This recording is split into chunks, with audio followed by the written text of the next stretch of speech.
Hi guys and welcome back to अपनी कक्षा। आज की वीडियो में हम क्लास 12 का सबसे इम्पोर्टेंट टॉपिक करने जा रहे हैं जो है लीनियर प्रोग्रामिंग।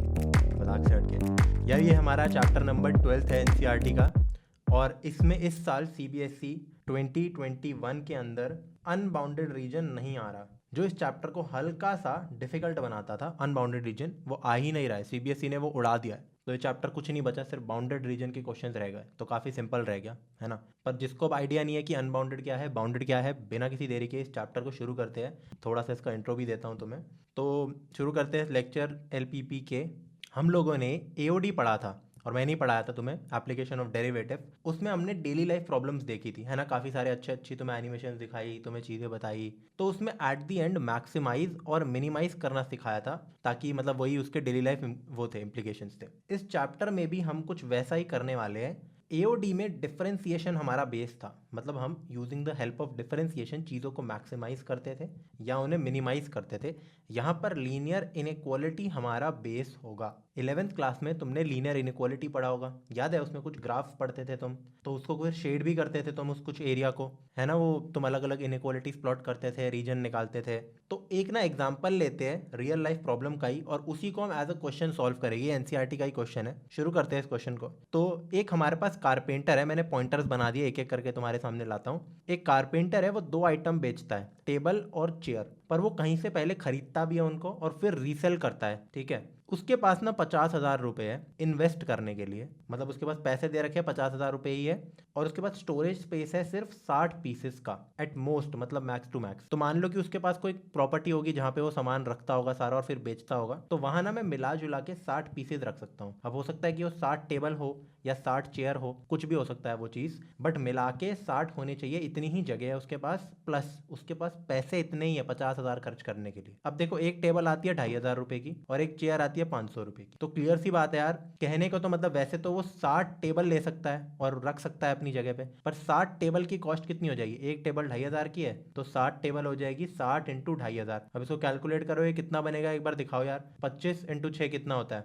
150 होता है ना। उसके आगे लगा दो 3 जीरो, तो ये बन गया 1,50,000 रुपए। इतने तो इसके पास है ही नहीं। पर अगर सारी वो चेयर खरीदेगा तो 500 इंटू 60 30,000 रुपए बनेंगे मेरे, राइट। तो उसे क्या करना है यार, उसको ये पता है कि जो भी उसकी टेबल है ना, टेबल को जब वो बेचेगा और चेयर्स को बेचेगा तो ऑफकोर्स कुछ प्रॉफिट बनाएगा, एवं ही तो बेच नहीं रहा है वो। तो एक टेबल को जब वो बेचता है तो वो 250 रुपए का प्रॉफिट बनाता है, मतलब जो 2,500 रुपए की टेबल थी उसको वो 2,750 रुपीज में बेच सकता है, और चेयर को वो बेच सकता है 75 के प्रॉफिट में, या फिर यानी कि वो 575 में चेयर बेच रहा है। तो अगर जो खरीदने आ रहा है बंदा, उसके लिए उसका प्राइस ये है और टेबल का प्राइस है 2,750, ठीक है। तो समझ लो यार वो कितने प्रॉफिट बनाएगा।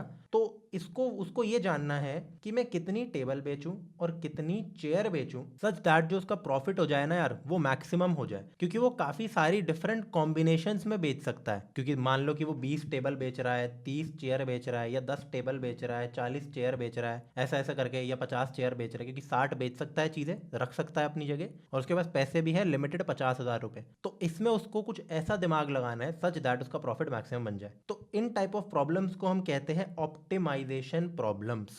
और एलपीपी जो हमारा होता है यार, इनमें से ही कुछ ऑप्टिमाइजेशन प्रॉब्लम्स में से होता है, और आज हम 12th में एलपीपी ही पढ़ेंगे। इसकी एक बार ना मैथ्स देखते हैं, जो ये मैंने तुम्हें चीज़ बताई, ऐसा करते हैं इसको एक बार हम सॉल्व करके देख ही लेते हैं।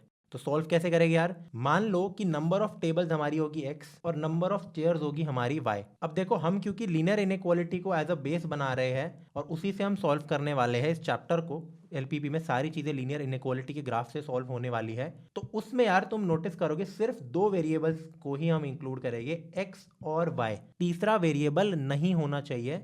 ये बहुत ही मैंडेटरी चीज है कि सिर्फ दो वेरिएबल होने चाहिए मेरे। बाकी अगर तुम्हारा तीसरा बन रहा है तो तुम गलती कर रहे हो कुछ क्वेश्चन में। तो अगर मेरे पास x नंबर ऑफ टेबल्स है, मान लो कि 30 टेबल्स है और 30 चेयर्स है, y की वैल्यू 30 है, समझ रहे हो। तो तुम्हें ये पता है कि दोनों का जो काउंट है वो 60 से कम होगा। ऐसा क्यों यार, एक पॉइंटर में देखते हैं, उसके पास लिमिटेड स्टोरेज स्पेस है जो है 60 पीसेस का। उससे ऊपर वो रख ही नहीं सकता अपने कमरे में या फिर जहां भी गोदाम में रख रहा है वो, ठीक है। तो मेरा x plus y less than equal to 60 होगा। ये तो बेसिक मैथ्स नहीं होगी कि 60 या उससे कम भी तो रख सकता है, 40 भी तो रख सकता है। ऑल्दो वो चीज़ सही नहीं होगी, उसको सारे ही रखना है तभी बेटर रहेगा। But x plus y is less than equal to 60, ठीक है। फिर दूसरी देखो यार, एक और equation, 2500x plus 500y is less than equal to 50,000। अब ये मैंने क्या लिख रखा है यार, जरा यार मुझे ये बताओ, वो पहले तो खरीदेगा ना टेबल और चेयर को, तो एक टेबल उसको कितने की पड़ रही है, उसको 2,500 रुपए की पड़ रही है, वो बेच 2750 में रहा था बट उसको 2,500 में पड़ रही है। तो अगर वो एक्स टेबल्स खरीदेगा तो टोटल टेबल्स का कॉस्ट कितना हो जाएगा यार,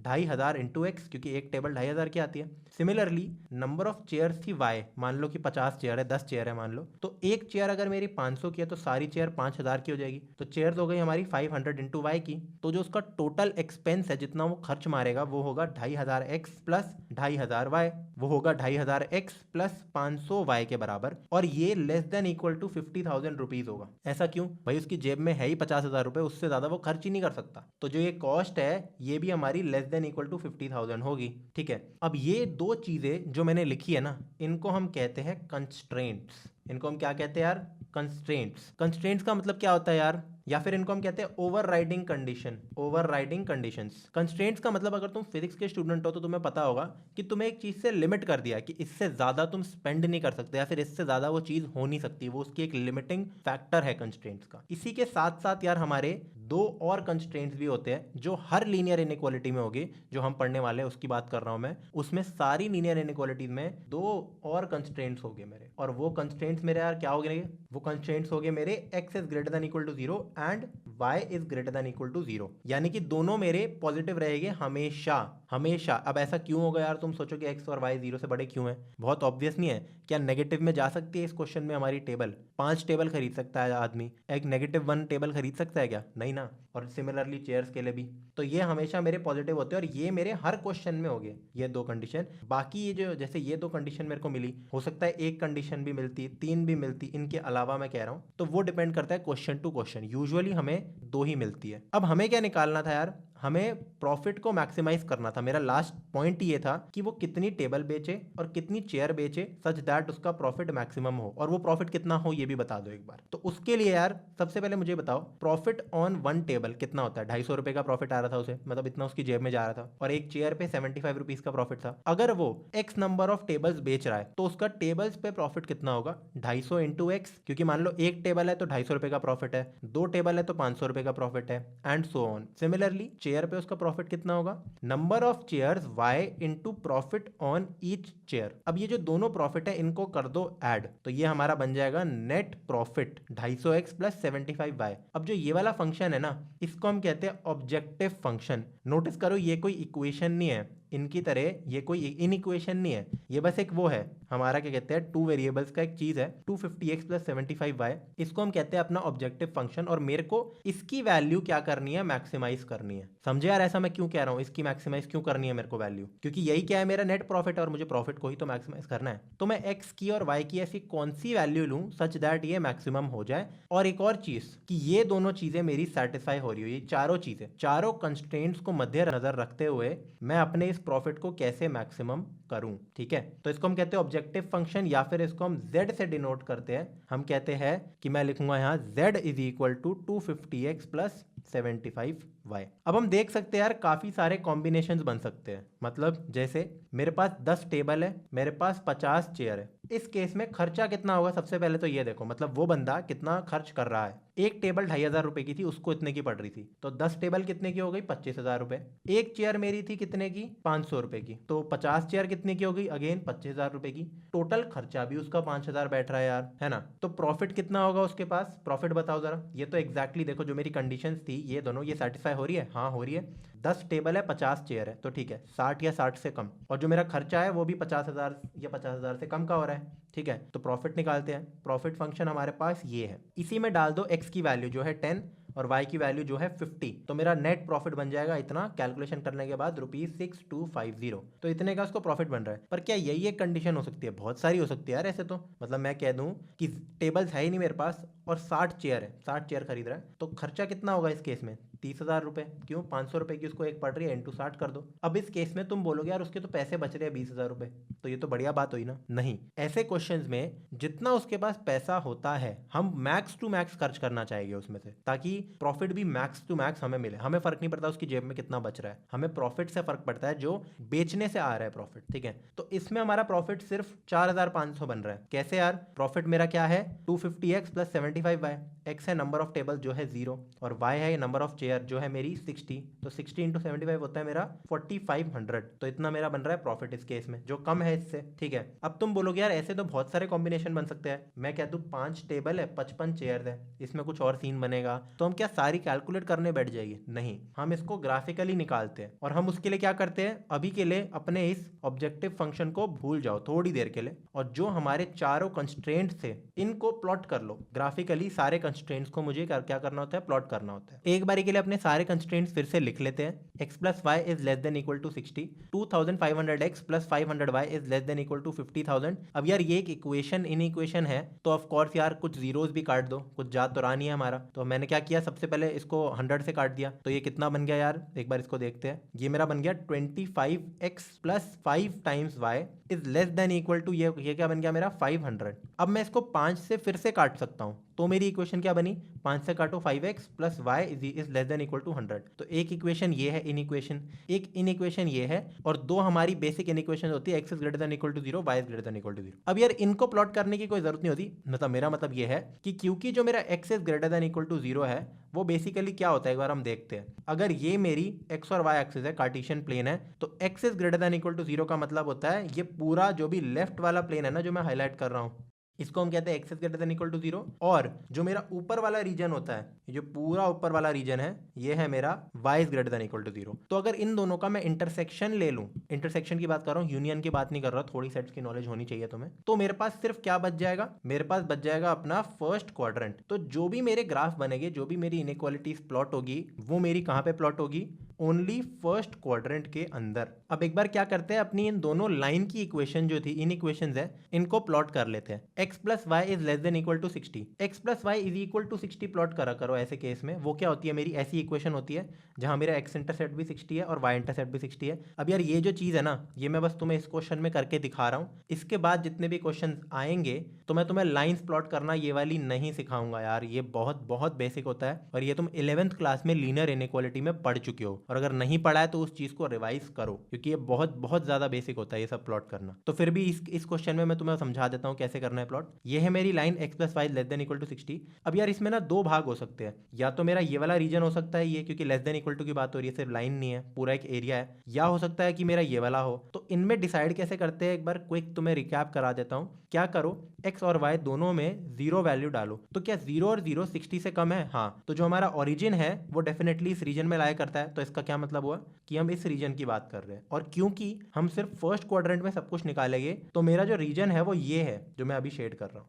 तो this region is x plus y is less than equal to 60 including this line, right. अब इस इक्वेशन की बात करते हैं, बड़ी सी इक्वेशन जो कि है हमारी 5x plus y is less than equal to 100। तो इसमें हमारा x इंटरसेप्ट है 100/5 यानी कि 20, और y इंटरसेप्ट है 100। तो हमारी इक्वेशन कुछ ऐसी बनेगी ये वाली। अब ये तो सिर्फ इक्वल टू 100 है, लेस देन इक्वल टू 100 में अगेन यार सेम चीज तुम्हारा। मैं तुम्हें यार एक बेसिक टिप बता देता हूँ, तुम्हें सोचने की ज्यादा जरूरत ही नहीं है। अगर मेरे पास ऐसी इक्वेशन हो ax plus b y is less than equal to c, और एक ऐसी इक्वेशन हो ax plus b y is greater than equal to c, जहां मेरे a, b और c पॉजिटिव दे रखे हैं, जैसे ये सारे कोफिशिएंट्स पॉजिटिव है, तो less than equal to c में क्या होता है यार, मेरा हमेशा ये वाला रीजन बनता है, यानी कि ये वाला रीजन जो x और y कोऑर्डिनेट और उस लाइन के बीच में होता है। और ग्रेटर देन इक्वल टू में कौन सा रीजन बनता है यार, बाहर वाला, ये जो बचा हुआ रीजन है। मान लो अगर मेरी इक्वेशन होती x plus y is greater than equal to 60, तो मेरा रीजन कुछ बनता ऐसा, ये पूरा रीजन मतलब इनफाइनाइट तक ये जा रहा है, और ये रीजन मेरा हो जाता शेड। ठीक है, तो अब मुझे बताओ, पहला रीजन मेरे पास ये आया था, ये जो दूसरी लाइन है इसका रीजन, क्योंकि लाइन ये है तो ये रीजन ये आ रहा है। अब ये दोनों कंडीशन एक साथ सेटिस्फाई कब होगी, इनका इंटरसेक्शन रीजन, जो कि होगा मेरा ये वाला रीजन, क्योंकि जो ये वाला रीजन है, जो शेडेड रीजन है, ये इसमें भी आ रहा था और ये इसमें भी आ रहा था। इसको हम कहते हैं अपना फीजेबल और रिक्वायर्ड रीजन। ये होता है हमारा फीजेबल रीजन। ठीक है, तो हमारा रिक्वायर्ड रीजन है OABC, मैंने मार्क कर लिया OABC। इन चारों के तुम्हें क्या करना है, कोऑर्डिनेट निकालने हैं। O तो होता है हमारा ओरिजिन, A के कोऑर्डिनेट निकालना बहुत ज्यादा आसान है। जो ये ऑरेंज इक्वेशन है 5x plus y is less than equal to 100, इसमें क्या करो, y को 0 पुट कर दो, तो x आ गया हमारा 20। और सिमिलरली यार C के कोऑर्डिनेट निकालना भी बहुत ईजी है, जो ये था 60 था, तो 0,60 हमारे है सी के कोऑर्डिनेट। अब हमें बी के कोऑर्डिनेट निकालने हैं, कैसे निकालेंगे यार ये तुम खुद बताओगे, दो लाइन दे रखी है, ऑफ कोर्स बहुत आराम से निकाल सकते। तो बी के कोऑर्डिनेट हमारे आ गए 10,50 के बराबर, राइट। अब हमारे पास चारों कोऑर्डिनेट है। अब क्वेश्चन ऑलमोस्ट समाप्त हो ही गया है। करना क्या होता है हमें, पहली बात तो मैंने इनको रेड मार्क कर दिया है अब सारे कोऑर्डिनेट्स को। इन पॉइंट्स को हम कहते हैं कॉर्नर पॉइंट्स, जो हमारे फीजिबल रीजन के होते हैं। ये कॉन्वेक्स पॉलीगन है तो इनको हम कहते हैं कॉर्नर पॉइंट्स। अब हमें क्या करना होता है, z की वैल्यू, अब इसको वापस से याद करो, मैं कह रहा था ना थोड़ी देर के लिए भूल जाओ अपने z को। z की वैल्यू को क्या करना है तुम्हें, इन चारों पॉइंट्स को z की वैल्यू में डालना है। कौन से चारों पॉइंट्स, हमारे कॉर्नर पॉइंट्स। x और y कोऑर्डिनेट दोनों दे रखे हैं। z की वैल्यू कितनी है मेरी 250x प्लस 75y, तो 20,0। सबसे पहले तो जीरो पे निकालते हैं, जीरो पे वैल्यू क्या होगी, ओरिजिन पे हमारी वैल्यू जीरो ही आ जाएगी, क्योंकि क्या आएगा 250 times zero plus 75 times zero. फिर a पॉइंट है 20,0, तो 250x प्लस 75y की जगह क्या डालेंगे हम, 250 इंटू 20 प्लस 75 इंटू जीरो, तो आंसर आ गया 5,000 रुपए। तो ये है मेरा प्रॉफिट, इस ए पॉइंट पे इतना आ रहा है। इस पूरे रीजन पे निकालना है हमें प्रॉफिट। फिर सिमिलरली मैंने क्या किया, इस पे 0,60 पॉइंट पे निकाला, सी पॉइंट पे, तो मेरा आंसर आ रहा है 4,500 के बराबर। फिर मैंने क्या किया, जीरो पे निकाला, आंसर आ रहा है जीरो, ये तो निकाल ही चुका हूं। फिर मैंने इस 10,50 पॉइंट पे निकाला और मेरा आंसर कितना आ रहा है 250x प्लस 75y, जो कि आ रहा है मेरा 6250। और ये मैंने तुम्हें सैंपल में भी बताया था आई गेस, यहाँ देखते हैं एक बार, ये रहा, कि मैंने कहा था कि अगर हम 10 टेबल और 50 चेयर लेंगे, ये रैंडमली उठा लिया था हमने, पर एक्चुअली यही चीज निकली हमारी। तो इस पे हमारा प्रॉफिट आ रहा है 6,250। ठीक है, अब होता क्या है यार, ये जो रीजन होता है, जो इसके कॉर्नर पॉइंट्स होते हैं ना, सिर्फ कॉर्नर पॉइंट्स मुझे मैक्सिमम और मिनिमम वैल्यूज देते हैं, सिर्फ और सिर्फ कॉर्नर पॉइंट्स। ठीक है, ये अंदर के जो पॉइंट्स हो गए ये मुझे नहीं देंगे इस केस में, इस क्वेश्चन में। ठीक है, अब तुम बोलोगे इस क्वेश्चन का क्या मतलब है, क्योंकि ये जो है मेरी फिगर, इसको मैं कहता हूं बाउंडेड रीजन। तो ये बताना भी यार काफी ज्यादा जरूरी था। एक बाउंडेड रीजन को एक बार के लिए देख लेते हैं हम। यार नोटिस करो, मैं जब तुम्हें ये चीज बता रहा था कि अगर मेरे पास ax plus b y greater than equal to c एक लाइन होती है, तो मेरा रिक्वायर्ड रीजन कुछ ऐसा बनता है। ठीक है, अब ये जो रीजन है ये इनफाइनाइट रीजन है, ये खत्म नहीं हो रहा कभी, ये देखो चलता रहेगा, ये रीजन तो कभी खत्म ही नहीं होगा। तो ऐसे रीजन को मैं बोलता हूं अनबाउंडेड रीजन। और जो रीजन मेरा फाइनाइट होता है, हमेशा फाइनाइट रीजन को मैं बोलता हूं बाउंडेड रीजन। तो बाउंडेड रीजन में हमेशा मेरे को अपनी मैक्सिमम या मिनिमम वैल्यू जो भी क्वेश्चन में मांगी गई है वो कॉर्नर पॉइंट्स में ही मिलती है। तो इस पॉइंट को नोट कर लो जहां भी तुम नोट्स बना रहे हो अपने। ठीक है, तो इन चारों में से जो मेरी हाईएस्ट वैल्यू होगी वो होगी मेरा मैक्सिमम वैल्यू ऑब्जेक्टिव फंक्शन का z का, और जो मिनिमम वैल्यू होगी वो होगी मेरी मिनिमम वैल्यू। मुझे निकालना था मैक्सिमम प्रॉफिट, यानी कि मैक्सिमम वैल्यू ऑफ z। तो वो हमें दिख रहा है कि 5,000, 4,500, 0 और 6250 में से 6250 है। तो मेरा मैक्सिमम प्रॉफिट कितना हुआ 6250, जो मेरा अटेन हो रहा है 10,50 पे। तो जो क्वेश्चन था कि मैं कितनी टेबल खरीदूं वो कारपेंटर, और कितनी चेयर खरीदे, तो वो 10 टेबल और 50 चेयर अगर खरीदेगा तो उसका प्रॉफिट हो जाएगा मैक्सिमम। इस मेथड को हम कहते हैं कॉर्नर पॉइंट मेथड, क्योंकि उसी से हमने सारी वैल्यूज को उठाया है। अब एक बार एक बेसिक वो देख लेते हैं हम तरीका कि कॉर्नर पॉइंट मेथड से कैसे हम अपनी लीनियर इनइक्वालिटी को सॉल्व करते हैं। तो पहला पॉइंट इसका, सारी जितनी भी इनइक्वालिटीज है उन सबको प्लॉट कर दो। Plot all the inequalities and find the feasible reason. अब देखो इसका ये मतलब है, जब हमने सारी चीजें प्लॉट कर दी तो ये हमारा आ गया फीजिबल रीजन, इसको हम कहते हैं फीजिबल रीजन। ठीक है, अगर हमारा रीजन बाउंडेड है यानी फाइनाइट है, then find the corner points of the convex polygon, क्योंकि हमेशा हमारे पास कॉन्वेक्स पॉलीगन आएगा नो मैटर व्हाट। हो सकता है अजीब सी शेप हो, कई बार हो सकता था कि हमारे पास ये वाला रीजन भी आ जाए किसी रीजन से। ठीक है, तो ये भी हमारा एक कॉन्वेक्स पॉलीगन है। तो इसको क्या करो यार तुम, ये अगर हमारा बाउंडेड आ रहा है तो हमें क्या करना है, जो z की वैल्यू है ना वो कॉर्नर पॉइंट्स पे निकालो सारी। वही हमने काम किया, देखो सारी ये वैल्यूज निकाली, इनमें से जो हाईएस्ट है वो मैक्सिमम दे देगी हमें, और जो लोएस्ट है वो हमें मिनिमम दे देगी। Very simple. अब तुम बोलोगे अगर रीजन अनबाउंडेड हो तो क्या क्वेश्चन सॉल्व हो सकता है? बिल्कुल हो सकता है यार। जितनी भी डाइट की प्रॉब्लम्स आती है अगले लेक्चर में तुम्हें बताऊंगा, तो वो सारी अनबाउंडेड रीजन की है। बट मैं तुम्हें अगेन फिर से बता रहा हूं, जो भी बच्चे 2021 का बोर्ड देने वाले हैं यार, तो तुम्हारे लिए अनबाउंडेड रीजन नहीं आएगा, हटा दिया है सिलेबस से, सिर्फ 2021 के लिए। 22 में हो सकता है फिर से आ जाए, तो मैं करवाऊंगा कवर, बट तुम अपने हिसाब से देख लेना तुम्हें करना है या नहीं करना है। वैसे अगर बोर्ड के लिए पढ़ रहे हो तो करने की इतनी जरूरत नहीं है। तो अगर हमारा रीजन अनबाउंडेड होता है ना, तो हमें कुछ और करना होता है, हमारा जो तरीका होता है वो कुछ और होता है। अब कुछ एग्जांपल्स देखते हैं यार एनसीईआरटी के ही, ताकि तुम्हें ज्यादा चीजें क्लियर हो जाए। और जो इसके बाद लेक्चर आने वाला है, जो इसके बाद वीडियो आने वाली है, वो वीडियो होने वाली है हमारी एक्सरसाइज 12.1 पे। तो 12.1 के यार जितने भी क्वेश्चंस होंगे जो मैं आज पढ़ाऊंगा उससे सारे के सारे सॉल्व हो सकते हैं। तो उसी के लिए यार एक एग्जांपल देख लेते हैं ताकि तुम्हारा कॉन्फिडेंस बिल्ड हो जाए। तो कोई खुद ट्राई करके देखना। सबसे पहले तो एग्जांपल में दे रखा है solve the problem graphically, minimize and maximize z is equal to 3x plus 9y। ये हमें दे रखा है अपना, क्या कहते थे हम इसको, ऑब्जेक्टिव फंक्शन, अगर तुम्हें याद हो तो, है ना। Subject to the constraints x plus 3y is less than equal to 60, x plus y is greater than equal to 10, x is less than equal to y, x is greater than equal to 0, y is greater than equal to 0। तो इसके आगे 1 2 3 4 5 लिख रखा है यार example में ही। इसको हमें सॉल्व करना है। ये हमारी फर्स्ट इक्वेशन है। ये चार हमें क्या कहते हैं, इनको हम कहते हैं कंस्ट्रेंट्स, यानी कि ओवर राइडिंग कंडीशंस भी कहते थे इन्हें हम। तो इसको हम करते हैं इस क्वेश्चन को सॉल्व, और ग्राफिकली पूछा है हमसे, ग्राफिकली ही हमें करना है इस क्वेश्चन को सॉल्व। तो जो हमारी एक्सरसाइज 12.1 है ना यार, इसमें एज सच ऐसा कोई क्वेश्चन नहीं है जो हमने एग्जांपल में अभी देखा था ना इससे पहले कि हमारे पास एक कारपेंटर कुछ बेच रहा था। तो इसमें डेली लाइफ प्रॉब्लम्स नहीं है एक्सरसाइज 12.1 में, वो है हमारी 12.2 में। पर 12.1 यार करना जरूरी है फिर भी, भले ही एकदम से डायरेक्टली बोर्ड में ऐसा कोई क्वेश्चन नहीं आता है। 12.2 के ही आएंगे अगर आएंगे, क्योंकि वो वर्ड प्रॉब्लम्स होती है हमारी। बट 12.1 तुम्हें प्रैक्टिस करने के लिए बहुत ज्यादा हेल्प करेगा। तो बिना किसी देरी के यार इसको सॉल्व करते हैं हम इस क्वेश्चन को। तो मुझे दे रखा है मेरा ऑब्जेक्टिव फंक्शन, तो एक बार के लिए लिख लेते हैं कि z मेरा क्या है 3x प्लस 9y। इसको मेरे को मिनिमाइज करना है और मैक्सिमाइज करना है। और जो मेरे कंस्ट्रेंट्स है वो दे रखे है x plus 3y is less than equal to 60। दूसरा दे रखा है x plus y is greater than equal to 10। इसमें देखो अलग है थोड़ा क्वेश्चन में। तीसरा दे रखा है x is less than equal to y, अरे, और फिर बाद में है x is greater than equal to 0, y is greater than equal to 0। तो एक बार ना इसका ग्राफ प्लॉट करके देख लेते हैं यार हम। सारी इनइक्वालिटीज का हमें ग्राफ प्लॉट करना है, अपने ऑब्जेक्टिव फंक्शन का अभी के लिए नहीं करना। तो हम ग्राफ प्लॉट करते हैं सबका। सबसे पहले मुझे दे रखा है अपनी कौन सी इक्वेशन है, x plus 3y is less than equal to 60। तो इसको हम प्लॉट कैसे करते हैं, किसी भी इक्वेशन को प्लॉट करना बहुत ज्यादा सिंपल होता है। तुम क्या करो, y को 0 पुट कर दो, x की वैल्यू कितनी आ गई 60, और x को 0 पुट करो, y की वैल्यू आ गई 20। इन दोनों लाइंस को क्या करो यार, ज्वाइन कर दो। तो ये तो मेरी बन गई x plus 3y is equal to 60, x plus 3y is equal to 60। अब मेरे को क्या निकालना है यार, लेस देन इक्वल टू 60। अब मैं तुम्हें ऑलरेडी एक शॉर्टकट बता चुका हूं कि कभी भी अगर मेरा ये पॉजिटिव है, ये पॉजिटिव है और ये भी पॉजिटिव है, ax plus by is less than equal to c में, तो जो मेरा रीजन होगा वो हमेशा होगा नीचे वाला रीजन। ये देखो जो मैंने हाईलाइट मार रखा है यहाँ पे। अब करते हैं यार अपनी दूसरी इक्वेशन को प्लॉट। दूसरी क्या है मेरी, x plus y is greater than equal to 10। तो यहाँ क्या करते हैं यार, x plus y is equal to 10 plot कर देते हैं। तो 10,10 से मेरी जो है लाइन वो पास करने वाली है।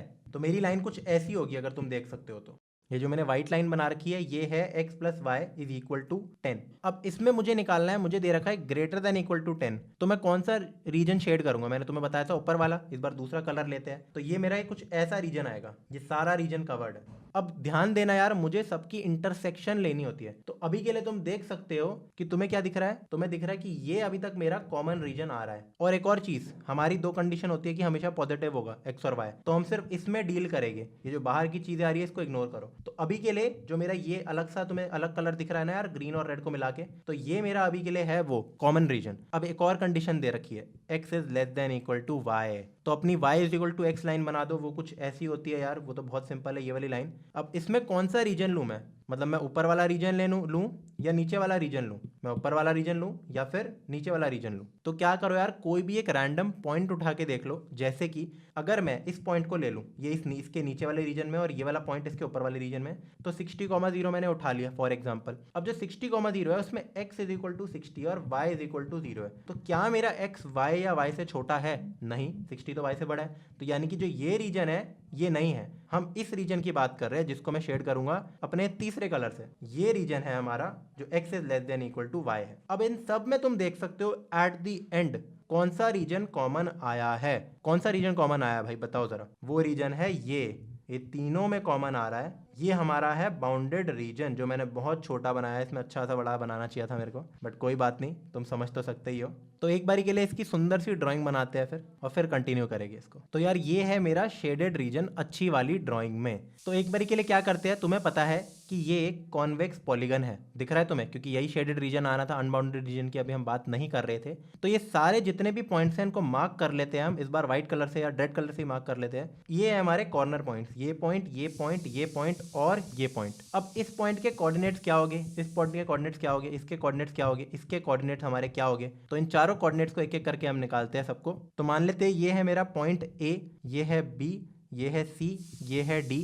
सी कोऑर्डिनेट और डी कोऑर्डिनेट निकालना बहुत ईजी है, क्योंकि जो ये लाइन है बस क्या करो, इस लाइन में x को 0 पुट कर दो। अभी ऑरेंज वाली लाइन मेरी थी क्या, एक बार वो भी लिख लेते हैं। ये थी मेरी x plus y is equal to 10, मतलब ग्रेटर देन इक्वल टू 10 तो रीजन था ना, पर ये लाइन तो इक्वल टू 10 है। सिमिलरली ये लाइन थी मेरी कितनी, x plus 3y is equal to 60, और ये लाइन थी मेरी y is equal to x। तो बहुत सिंपल है यार, जो मेरी ऑरेंज लाइन है उसमें x को 0 पुट कर दो तो y की वैल्यू 10 आ गई। तो ये पॉइंट है मेरा 0,10, ठीक है। और जो मेरा D पॉइंट है वो कितना है, 0,20 के बराबर, राइट। और जो मेरा A पॉइंट है, A पॉइंट को मैं कैसे निकालूं, अपनी ऑरेंज और रेड लाइन को इंटरसेक्ट करा दो। तो x is equal to y और x plus y is equal to 10, यानी कि साफ साफ तुम्हें पता लग रहा होगा कि ये पॉइंट आ जाएगा मेरा 5,5 के बराबर। और B पॉइंट के लिए क्या करना है यार तुम्हें, B पॉइंट में अपनी ब्लू लाइन और रेड लाइन को इंटरसेक्ट करा दो, x is equal to y डाल दो इस लाइन में, तो y plus 3y is equal to 60, 4y is equal to 60, y is equal to 15, और x की वैल्यू भी कितनी 15 आएगी क्योंकि x is equal to y है। तो ये कोऑर्डिनेट मेरा कितना हो गया,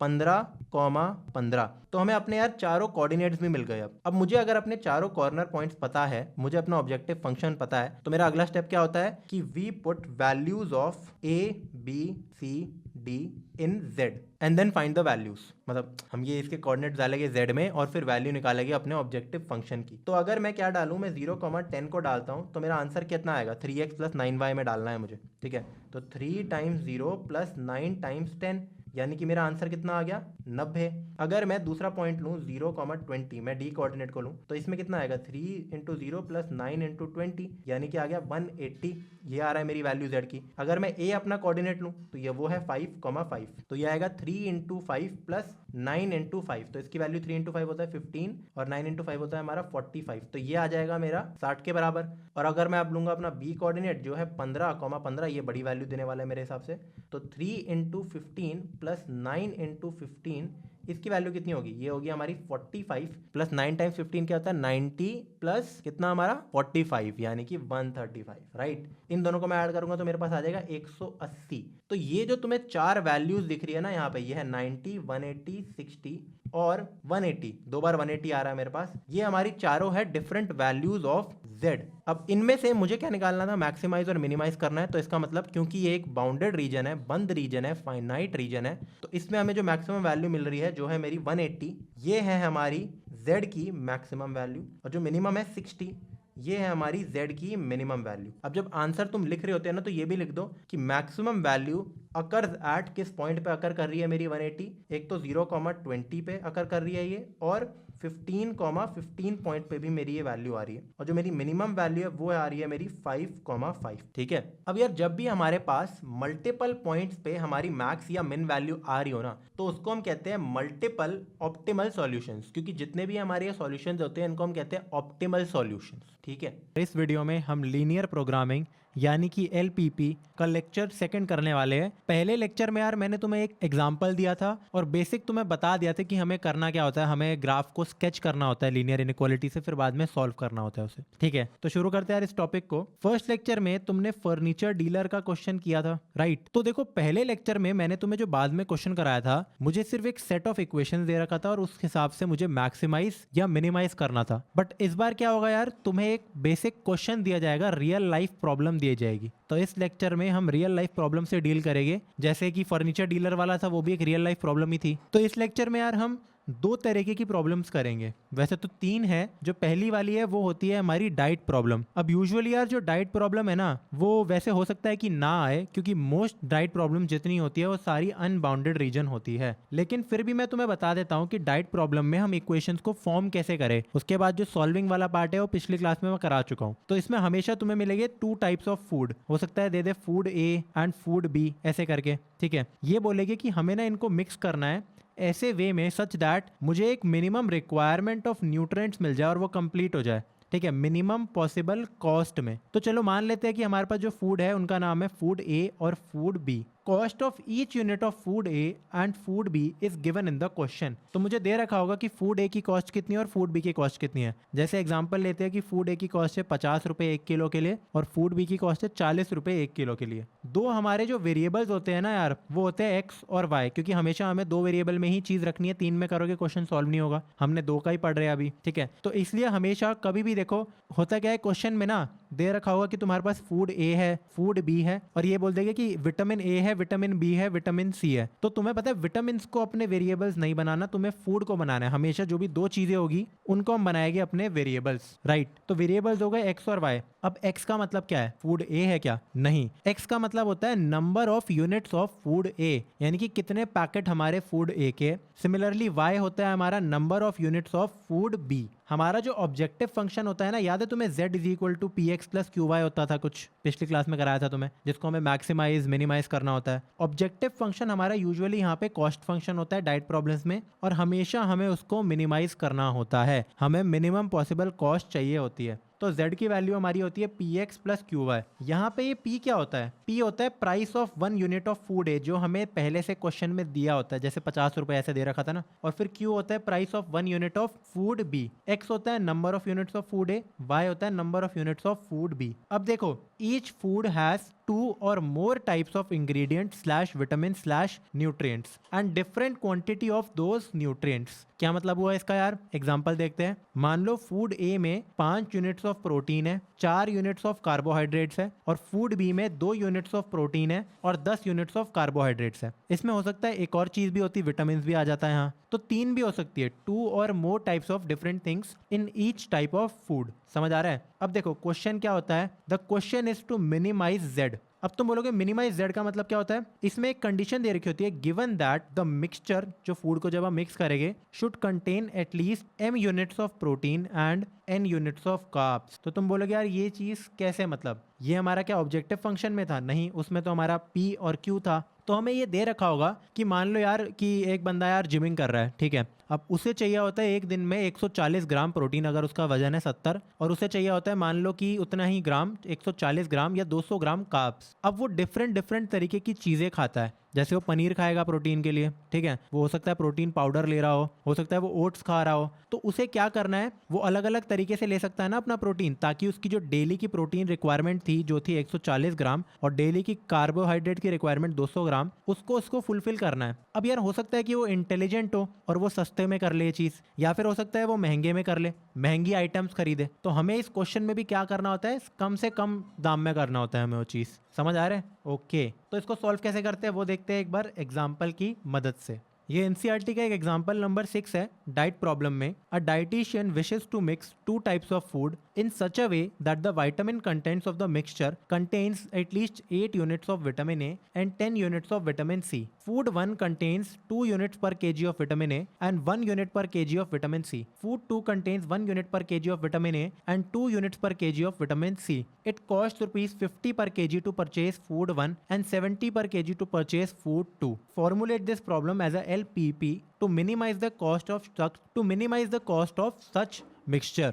तो यार देखो क्वेश्चन में हो सकता है कि तुम्हें पहले रेट दे रखा हो फूड का कि इतने पर केजी है मेरा फूड, और दूसरा वाला इतना पर केजी है। हो सकता है तुम्हें ये पहले दे रखा हो कि मिनिमम कितने चाहिए मेरे को रिक्वायरमेंट। तो कोई बात नहीं, एट द एंड मेरे पास सिर्फ क्या होती है, 3 से 4 चीजें होती है। वो क्या होती है कि कॉस्ट ऑफ बोथ फूड्स, ठीक है, दे रखी है वो चीज। फिर मुझे दे रखा होगा कि फूड 1 में कितना विटामिन ये है, कितना विटामिन वो है। फिर मुझे क्या दे रखा होगा यार कि फूड 2 में कितना यूनिट्स ऑफ विटामिन ए है, कितना यूनिट्स ऑफ विटामिन सी है, ऐसे ऐसे करके। फिर ये चीज दे रखी होगी सबसे इंपॉर्टेंट कि उसे मिनिमम कितना चाहिए। तो इस क्वेश्चन को एक बार यार सॉल्व करके देखते हैं। Food 1 and food 2 are the 2 foods. देखो मेरे को 2 आइटम्स मिल गए अपने, ठीक है। Let there be x units of food 1 and y units of food 2। तो मान लो मेरे पास x यूनिट्स ऑफ फूड 1 है, मेरे पास x पैकेट्स ऑफ फूड 1 है, और y पैकेट्स ऑफ फूड 2 है। प्राइस ऑफ फूड 1 इज 50 पर KG, price of food 2 is 70 पर केजी। अब मैं ढंग से टैबुलर फॉर्म में लिखूंगा। So total cost of mixture बताओ। सबसे पहले तो मुझे क्या निकालनी है, मुझे मिनिमाइज करनी है cost of mixture.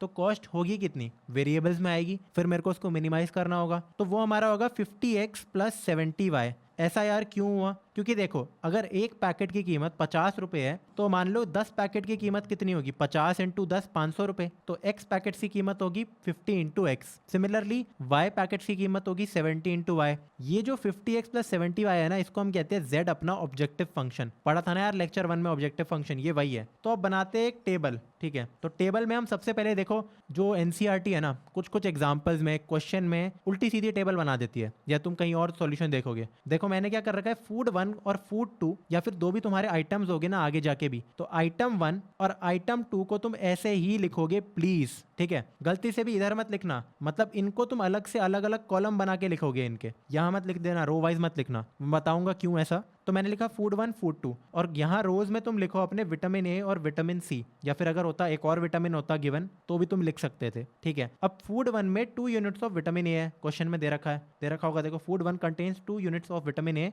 1 unit of vitamin B, and food 2 contains 1 unit of vitamin A and 2 units of vitamin C, right. अब एक साइड में एक और तुम कॉलम बनाओ पूरा, जो होगा मिनिमम रिक्वायरमेंट का। अब मिनिमम रिक्वायरमेंट हमें दे रखी है क्या, हाँ दे रखी है, the vitamin contents of the mixture contain at least का मतलब होता है मिनिमम, एट मोस्ट का मतलब होता है मैक्सिमम, राइट। तो इतना तो होना ही चाहिए, मतलब 8 यूनिट्स ऑफ विटामिन ए और 10 यूनिट्स ऑफ विटामिन सी तो मेरे पास होने ही चाहिए मिक्सचर में। अब देखो मेरे पास ऑब्जेक्टिव फंक्शन है, मुझे अपने कंस्ट्रेंट्स निकालने थे ना जिनको मैं प्लॉट करता हूँ। कंस्ट्रेंट्स निकालना बहुत ज्यादा सिंपल है, कैसे निकालोगे यार कंस्ट्रेंट्स तुम, इसलिए मैंने जो फूड 1 है ना उनको ऐसे ही लिखा, अलग अलग कॉलम में। लिखना जरूरी क्यों था यार इसको, क्योंकि अब तुम सीधा सीधा कर सकते हो, क्योंकि फूड 1 मेरा x से एसोसिएटेड है, फूड 2 मेरा y से एसोसिएटेड है, तो बस तुम यहाँ लिखोगे 2x plus 1y is less than equal to 8, पहली इक्वेशन आ गई, ग्रेटर देन इक्वल टू 8, ठीक है। और फिर x plus 2y is greater than equal to 10। अब यार ये ग्रेटर देन और लेस देन इक्वल टू कब आएगा, ये सोचने की बात है। ये सीधा क्वेश्चन में देखो, अगर क्वेश्चन में लिखा है कि एटलीस्ट, ठीक है, तो आएगा ग्रेटर देन इक्वल टू,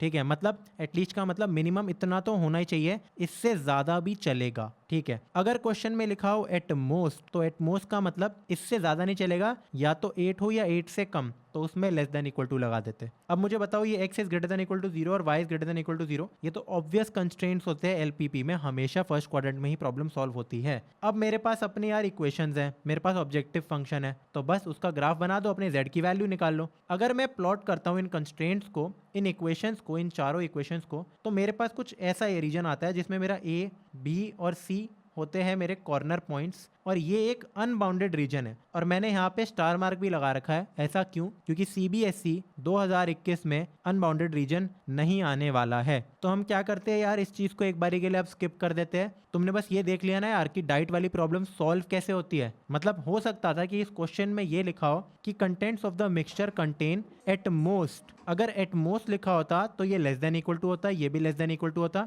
और जो तुम्हारा ग्राफ बनता है इसकी जगह वो होता बाउंडेड, वो अनबाउंडेड नहीं होता, और तुम सॉल्व कर सकते थे। तो तुमने एक बेसिक तरीका देख लिया ना यार, क्योंकि तुम्हारा मेन काम क्या था, ये बनाना, इक्वेशंस फॉर्म करना और ऑब्जेक्टिव फंक्शन फॉर्म करना। उसके बाद तो तुम कर ही सकते हो, लेक्चर 1 में देख ही चुके थे, राइट। अब बढ़ते यार अपनी सेकंड तरीके की प्रॉब्लम में, जो है मैन्युफैक्चरिंग प्रॉब्लम्स। यार ये होती है यूजुअली बाउंडेड रीजन में, और ये इसका मैं क्वेश्चन तुम्हें पूरा कंप्लीट करके दिखाऊंगा। इसमें हमें क्या गिवन होगा एक बार देखते हैं। 2 टाइप्स ऑफ आइटम्स, फिर से यार 2 ही होगी हमेशा, अगर 3 हो रही है तो तुम गलत कर रहे हो क्वेश्चन, इसका मतलब 2 types of items are required to be manufactured. पहला होता है नट्स, बोल्ट्स, या फिर हमें दे रखा होगा स्क्रू ए, स्क्रू बी, देखो मैन्युफैक्चर हो रहा है ना, कुछ कुछ हो सकता है हमें दे रखा हो क्रिकेट बैट, टेनिस रैकेट, या लैंप्स, शेड्स, या फिर दे रखा हो लैपटॉप्स एंड पीसीज। तुम देख सकते हो 2 का पेयर है हमेशा, ये। अब ये हो सकता है तुम्हें दे रखा हो लैंप ए, शेड ए, मतलब सॉरी लैंप ए, लैंप बी, या तुम्हें दे रखा हो कि एक टॉय है, टॉय ए, और एक दूसरे तरीके का टॉय है, तो 2 चीजें होगी। तो ये तो हो गए हमारे आइटम्स। अब हमें दूसरी चीज क्या दे रखी होगी, 2 और more parameters are given, for example machine 1 and machine 2, and it will be given that it takes P1 minutes for machine 1 to produce 1 package of A, जो A था ना हमारा, A का मतलब है आइटम A, और ये है B। P2 minutes for machine 2 to produce 1 package of A, Q1 minutes from machine 1 to produce this, और Q2 minutes for machine 2 to produce 1 package of B। इस चीज का मतलब क्या हुआ, पैरामीटर्स का मतलब। डाइट प्रॉब्लम्स में हमने देखे थे विटामिन्स, है ना, तो वो 3-4 भी हो सकते थे, विटामिन्स, प्रोटीन, जो भी है, जो ये सारी चीजें होती है, जो यार मेरा जब ये टेबल बनती है पूरी, तो जो मेरी रो वाइज चीजें चलती है ना, उन चीजों की बात हो रही है, इनको हम कहते हैं पैरामीटर्स। तो यहाँ पे अलग तरीके के पैरामीटर होते हैं। क्वेश्चन में ये दे रखा होगा कि मान लो यार मेरे पास नट्स है और मेरे पास बोल्ट्स है, मुझे दे रखा होगा कि एक कंपनी में 2 मशीन्स है, मशीन 1 है, मशीन 2 है, और फॉर एग्जांपल जो मशीन 1 है ना, जो दोनों में मेरे मटेरियल है, मैं मानता हूँ कि नट्स है और बोल्ट्स है, एक बारी के लिए मैं यही ले लेता हूँ, राइट। तो दोनों जो है ना 2 मशीन से होके गुजरते हैं, मतलब सबसे पहले नट्स जाएगा मेरा मशीन 1 में, हो सकता है मशीन 1 में उसका डिजाइन हो रहा है और वो डिजाइन करने में लगते हैं 10 मिनट्स। 10 मिनट किस में लगते हैं? एक पैकेट ऑफ नट्स को ये करने में। उसके बाद ये मशीन 2 से होके गुजरता है, ठीक है। मशीन 2 में क्या लगते हैं यार? इसको लगते हैं 20 मिनट इसका ढंग से इसको शेप देने में, प्रॉपर ढंग से, समझ रहे हो? तो इसमें अलग टाइम लगेगा। सिमिलरली बोल्ट्स के साथ होगा कुछ और। तो ऐसा हमारा क्वेश्चन होने वाला है। अब हमें एक और चीज दे रखी होगी, अवेलेबिलिटी ऑफ मशीन्स, ठीक है। मतलब कि जो मशीन 1 है वो हद से हद एक दिन के अंदर 5 घंटे ऑपरेट हो सकती है, उससे ज्यादा नहीं हो सकती। मशीन 2 हो सकता है 6 घंटे ऑपरेट हो सकती हो। मतलब मुझे वेरिएबल दे रखी होगी अलग अलग 5 और 6, ये मैं अपने मन से बोल रहा हूँ। ये बिल्कुल वैसा है जैसा हमारे डाइट प्रॉब्लम में एक मिनिमम रिक्वायरमेंट नहीं थी, या उसको मैक्सिमम रिक्वायरमेंट भी कह सकते थे कि इतना तो हमें चाहिए ही चाहिए मिनरल्स। इसमें उसका उल्टा होता है, एटमोस्ट होता है यूजुअली कि इससे ज्यादा मेरी मशीन नहीं चल सकती। अब lastly, profit on each packet of screw will be given and we have to find the maximum profit. जो मैंने ये लास्ट पॉइंट लिखा है ना, बेसिकली ये मेरा ऑब्जेक्टिव फंक्शन क्रिएट करेगा, बस ये एक चीज, ठीक है। ऑब्जेक्टिव फंक्शन मेरा हमेशा क्या होता है, फिर बताता हूँ, p times x plus q times y, जहां x हमेशा हमेशा मेरा होगा number of units of p, मतलब पहली चीज आइटम A, और Q will be number of unit, Y will be number of units of item B। फिर P होगा प्रॉफिट ऑन X, Q होगा प्रॉफिट ऑन Y। सिमिलरली जो भी हो सकता है, प्रॉफिट भी हो सकता है, कुछ भी हो सकता है। इस केस में प्रॉफिट होगा। तो हम क्या करेंगे इसके बाद, we make a table. Item 1, देखो हमेशा सारे क्वेश्चन ऐसे ही सॉल्व होंगे, राइट। आइटम 1, आइटम 2, फिर मशीन A को लगते हैं P1 मिनट्स, उसके बाद वो इससे होकर गुजरती है P2 मिनट्स, मशीन B में लगती है। फिर मशीन A को आइटम 2 के लिए लगते हैं Q1 मिनट, सिमिलरली इसके लिए लगता है Q2। इनकी अवेलेबिलिटी भी दे रखी होगी कि इतने घंटे तक चल सकती है मिनिमम मशीन, ठीक है, मतलब मैक्सिमम। अब हम निकालते हैं अपना ऑब्जेक्टिव फंक्शन। वो कैसे निकलता है? बहुत सिंपल, मैंने बता दिया। z is equal to p times x plus q times y, जहां मेरा p होता है profit on 1 package of item 1, मेरा q क्या होता है यार? Profit on 1 package of item 2, मेरा y होता है नंबर ऑफ आइटम 2, मेरा x होता है number of packages of item 1। और मेरे कंस्ट्रेंट्स क्या हो गए जरा ये बताओ? कंस्ट्रेंट्स हमेशा होते हैं p1x plus q1y is less than equal to r1, p2x plus q2y is less than equal to r2। अब ये लेस देन और ग्रेटर देन कुछ भी हो सकता है डिपेंडिंग ऑन द क्वेश्चन। इसके बाद एक बेसिक एलपीपी प्रॉब्लम रह जाती है, दैट्स इट। तो करते हैं यार एक क्वेश्चन को सॉल्व, एग्जांपल को, और फिर देखेंगे हम कि कैसे सॉल्व करते हैं अपने मैन्युफैक्चरिंग प्रॉब्लम्स को। तो अपना फर्स्ट एग्जांपल करते हैं यार। A manufacturing company makes 2 models A and B of a product. Again यार अपनी उससे थ्योरी से देखो, मैंने बोला था ना कि 2 आइटम्स ही होते हैं मेरे पास, तो वो मेरे हैं A and B of a product. हो सकता है वो कार है, एक मॉडल A कार है, एक मॉडल B कार है। Each piece of model A requires, अब मॉडल ए के बारे में बताया मेरे को कि 9 labouring hours of fabricating and 1 labour hour for finishing. तो होता क्या है यार कि जो भी मेरे प्रोडक्ट है, जैसे ए प्रोडक्ट है, बी प्रोडक्ट है, तो उसकी सबसे पहले होगी फैब्रिकेटिंग इस क्वेश्चन में, और फिर होगी उसकी फिनिशिंग। ये लेबरिंग आवर्स का मतलब वही समझ लो, आवर्स। तो फैब्रिकेटिंग एंड फिनिशिंग ये हमारी हो गई 2 चीजें, parameters. Each piece of model B requires 12 hours of fabricating and 3 hours of finishing. For fabricating and finishing the maximum labour hours available are 180 and 30। एक दिन की बात हो रही है, ठीक है। The company makes a profit of 8,000 rupees on each piece of model A. तो हो सकता है ये एक बाइक थी मेरी, मॉडल ए और मॉडल बी, तो एक बाइक पे वो 8,000 रुपए बनाते हैं, जब एक बाइक पे ए पे, और 12,000 बनाते हैं मॉडल बी पे। तो हो सकता है यार एक 60,000 रुपए की बाइक है, उसको ये 68,000 में बेच रहे हैं, मतलब उतने में बन रही है 60,000 में, और 68,000 में बेच रहे हैं। और फिर एक 1,00,000 की बाइक बन रही है उनके लिए, और वो उसको 1,12,000 में बेच रहे हैं, ठीक है। अब मुझसे ये पूछा है, how many pieces of model A and model B should be manufactured per week to realise a maximum profit. What is the maximum profit per week, ठीक है। तो यार इसमें पर वीक की बात कर रहे थे, तो जो मैंने ये 180 बोला और 30 बोला ना यार, ये एक दिन का नहीं था, ये है एक वीक का। तो एनीवेज वो टाइम जोन एक ही है, वो कुछ अनटिल एंड अनलेस इन्होंने अलग से मेंशन करा होता ना कि जो ये लेबरिंग आवर्स है ये एक दिन के है, और फिर इन्होंने यहाँ एक वीक की बात की होती, तो हमें कन्वर्जन करना पड़ता, राइट। तो इसका आंसर करते हैं बिना किसी देरी के, लेट्स मेक अ टेबल। तो टेबल में क्या करते थे, आइटम 1 आइटम 2, यानी कि मॉडल ए मॉडल बी इस क्वेश्चन के हिसाब से। उसके बाद उसमें कौन से पैरामीटर्स है, फैब्रिकेटिंग फिनिशिंग। मॉडल ए को लगते हैं 9 घंटे फैब्रिकेट होने में, और उसके बाद 1 घंटा लगता है उसकी फिनिशिंग करने में। मॉडल बी को लगते हैं हमारे 12 घंटे फैब्रिकेट होने में, और 3 घंटे लगते हैं उसकी फिनिशिंग करने में। अवेलेबिलिटी, जो फैब्रिकेटिंग मशीन है मेरी या फैब्रिकेटिंग आवर्स है वो 180 है मैक्सिमम। ये देखो हमें दे रखा है हद से हद, वो हमारा क्या है मैक्सिमम लेबर, तो या तो इससे या इससे कम, फिर 30 में भी क्या आएगा less than equal to 30।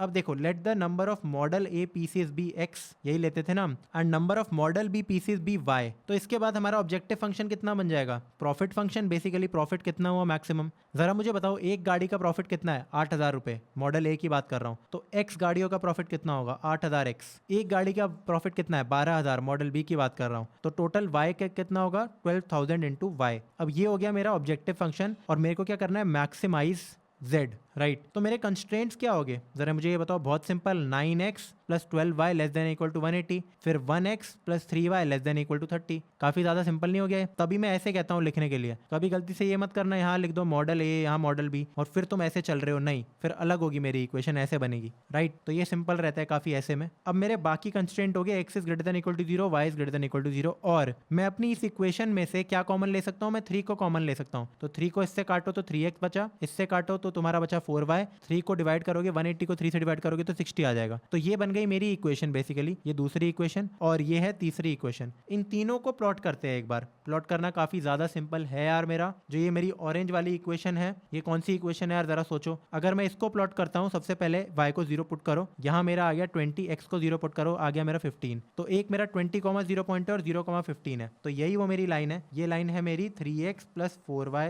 Is less than is equal to 60, line की बात हो रही है, और ये लाइन है मेरी x plus 3y is equal to 30। अब अगर मुझे यहाँ पे लेस देन इक्वल टू 60 लेना है, तो इसका मतलब मेरा ये वाला शेडेड एरिया, इसको थोड़ा जूम करके दिखाता हूँ तुम्हें, ये वाला जो शेडेड एरिया है इसकी बात हो रही है, और इस केस में ये वाला शेडेड एरिया इसकी बात हो रही है। इनका कॉमन रीजन है मेरा ये जो मैंने शेड ऑलरेडी कर रखा है, ये रीजन है ABCD, जहां मेरे A B C और D कहलाते हैं कॉर्नर पॉइंट्स, राइट। अब मुझे ये बताओ, रिक्वायर्ड रीजन इज ABCD। ए के कोऑर्डिनेट मुझे पता है, ओरिजिन है 0,0, बी के कोऑर्डिनेट मुझे पता है 20,0, डी के कोऑर्डिनेट मुझे पता है 0,10। सी के कोऑर्डिनेट निकालने के लिए क्या करना है, इंटरसेक्ट कर दो दोनों लाइंस को, इन दोनों को इंटरसेक्ट करोगे ये पॉइंट मिल जाएगा। तो अगर इस लाइन को और इस लाइन को इंटरसेक्ट करता हूँ, काफी सिंपल है, यहाँ से x को लिख सकते हो 30 माइनस 3y और यहाँ चिपका सकते हो, राइट। यहाँ लगाओगे तो तुम्हें y की वैल्यू मिल जाएगी अपनी, जो आएगी मेरी 6, तो x की वैल्यू आ गई 12, तो 12,6 इज द पॉइंट। अब मुझे क्या करना होता है, कुछ नहीं, वैल्यू ऑफ z निकालनी होती है। बाउंडेड रीजन है ना, बहुत ज्यादा सिंपल होता है बाउंडेड रीजन। तो इसमें क्या करना होता है, अपने z की वैल्यू जो कि है ये, x और y की जगह x और y कोऑर्डिनेट्स लगा दो, ये चारों चीजें लगा दो। तो क्या था मेरा 8,000x प्लस 12,000y, 0 पे आंसर 0 आ रहा है, 20 पे आंसर आ रहा है मेरा 1,60,000, 0 पे आंसर आ रहा है 1,20,000 और 12,6 पे आंसर आ रहा है 1,68,000। तो इनमें से मैक्सिमम वैल्यू मुझे साफ साफ दिख रही है, ये है। तो इसका मतलब मैक्स प्रॉफिट इज व्हाट 1,68,000। तो इतना कंपनी मैक्स प्रॉफिट निकाल रही है। समझ आ रहा है यार तुम्हें, क्वेश्चन समझ आया। हमें क्या करना था बेसिकली, बस हमने जैसे ही हमने ये फॉर्म कर ली ना, ये और ये, हमारा क्वेश्चन खत्म हो चुका था। इसके बाद हम वापस से अपनी पहली एक्सरसाइज के क्वेश्चन में आ गए थे, यानी कि पहले लेक्चर के क्वेश्चन में आ गए थे। बहुत सिंपल थे। और राइट, करते हैं एक और क्वेश्चन यार, ताकि सब क्लियर हो जाए, और उसके बाद लेक्चर को करते हैं समाप्त। A manufacturer has 3 machines 1, 2 and 3 installed in his factory. अब देखो यार, मेजर ब्लंडर क्या हो सकता है यहाँ पे, कि बंदा क्या करेगा, जैसे 2 टाइप की चीजें होती थी ना, टाइप 1 टाइप 2, आइटम 1 आइटम 2, तो डायरेक्टली यहाँ पे लिख दे 1 और 2। नहीं, गलती नहीं करनी, अभी रुक जाओ। तो ये 3 मशीन्स है installed in his factory. Machines 1 and 2 and 3 are installed in his factory. ओ, मैंने 2 बार लिख दिया है। Machines 1 and 2 are capable of being operated at most 12 hours, whereas machine 3 must be operated for at least 5 hours a day. इसका मतलब क्या हुआ यार मेरा, कि जो 1 और 2 मशीन्स है वो 12 घंटे से ज्यादा नहीं चल सकती एक दिन में, इतनी उनकी वो है लिमिट। और मशीन 3 ऐसी है जो मुझे चलानी है 5 घंटे मिनिमम, मैक्सिमम कितना भी हो सकता है, बट मुझे मिनिमम 5 घंटे चलाना है। जो मैन्युफैक्चरर है, she produces only 2 items MNN। अब इन आइटम्स की बात हो रही है, इनको हम X और Y से करेंगे बाद में। Each requiring the use of all 3 machines, right? The number of hours required for producing 1 unit of each MNN on the 3 machines are given in the following table। तो मुझे एक पहले से टेबल बना के दे रखी है, ताकि और बेवकूफ बनो तुम। क्यों? क्योंकि मुझे आइटम्स यहाँ दे रखे हैं M और N। मुझे नंबर ऑफ आवर्स रिक्वायर्ड क्या दे रखे हैं यार, 1 के दे रखे हैं 1 2, 2 के दे रखे हैं 2 1, 3 के दे रखे हैं 1 और 1.25। जबकि ऐसे नहीं करना है तुम्हें क्वेश्चन, अब तुम मतलब कर सकते हो, बट देखो एक बार है क्या यार, मेरे पास 2 आइटम है, इनके लिए तीनों मशीन लग रही है। हो सकता है मेरे पास एक स्पेशल मुझे एक लैंप बनाना है, ठीक है, उसको 3 अलग अलग मशीन से होके जा रहा है। वो पहले उसकी कटिंग हो रही है, फिर जो भी हो रही है फिनिशिंग हो रही है, फिर फाइनल टचेस हो रहे हैं, ठीक है। She makes a profit of ₹600 and 400 on items M and N respectively. तो ये एक आइटम की बात हो रही है। देखो ये बहुत सारे M को बेचेगी, बहुत सारे N को बेचेगी, तो M का एक पैकेट या एक यूनिट को बेचने के लिए इसको लगता है 600 रुपए का प्रॉफिट मिलता है, इसको इसमें मिलता है 400 रुपए का। How many of each item should she produce as to maximise her profit assuming that she can sell all the items she produce. मतलब ये मान रहे हैं कि मान लो एक दुकानदार है, वो बहुत सारा आइटम पहले खरीदता है या बनाता है और फिर उनको बेचता है। तो यूजुअली क्या होता है यार, एक्चुअल सिचुएशन में सब कुछ बिकता नहीं है, रह जाता है कुछ, बट इस क्वेश्चन में ये कह रहे हैं कि ये जो भी बनाती है सब बिक जाता है, सब कुछ। What will be the maximum profit, profit पूछा है मुझसे, तो सॉल्व करते हैं इस क्वेश्चन को यार। सबसे पहले तो answer, let the number of item M be X और आइटम N बी Y। मतलब इतने हमारे पास ये वाले आइटम्स है और Y नंबर ऑफ मेरे N आइटम्स है। तो मैं क्या लिखूंगा, आइटम M आइटम N, जो ये तीनों पैरामीटर्स थे ना, तीनों मशीन, वो मैं इधर लिखूंगा, मशीन 1, मशीन 2, मशीन 3। अब मुझे पता है कि आइटम M को लगता है 1 घंटा मशीन 1 का, फिर 2 घंटे मशीन 2 के, 1 घंटा मशीन 3 का। आइटम N को लगते हैं 2 घंटे, 1 घंटे और सवा घंटा मशीन 3 में। अवेलेबिलिटी क्या है मशीन्स की,